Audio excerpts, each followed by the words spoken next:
அந்தமான் அருகே Malacca ஜலந்தி straight of Malacca பகுதியில் தென்கிழக்கு வங்கக் கடலில் குறைந்த காற்றழுத்த தாழ்வு பகுதி உருவாகியுள்ளது.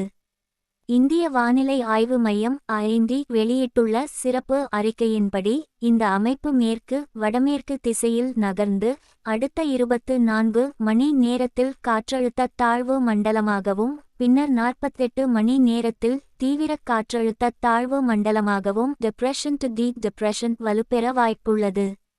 இந்த தாழ்வு பகுதி தற்போது 1006 ஹெக்டோபாஸ்கல் மத்திய அழுத்தத்துடன் 20-25 கிலோமீட்டர் மணி காற்றுடன் உள்ளது.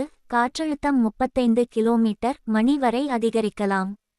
இந்த அமைப்பு அந்தமான் நிகோபார் தீவுகளை நெருங்கி பின்னர் வடக்கு வடமேற்கு திசையில் தமிழ்நாடு ஆந்திரா கடற்கரை பகுதிகளை நோக்கி நகரும் என்று IMD கணிப்பு.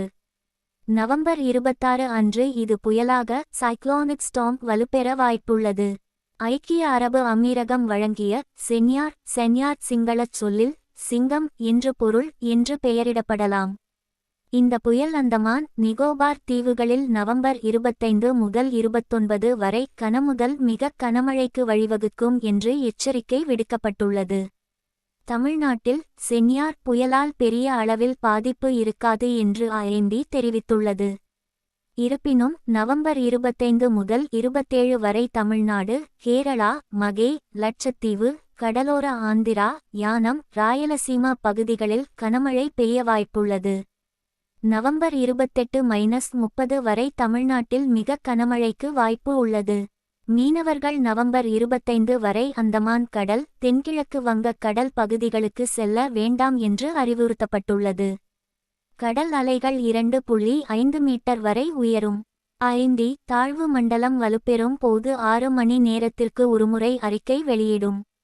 புயலாக மாறினால் 3 மணி நேரத்திற்கு ஒருமுறை புதுப்பிப்பு இருக்கும். இந்த அமைப்பு தமிழ்நாட்டின் வடகிழக்கு பருவமழையை மேலும் தீவிரப்படுத்தலாம்.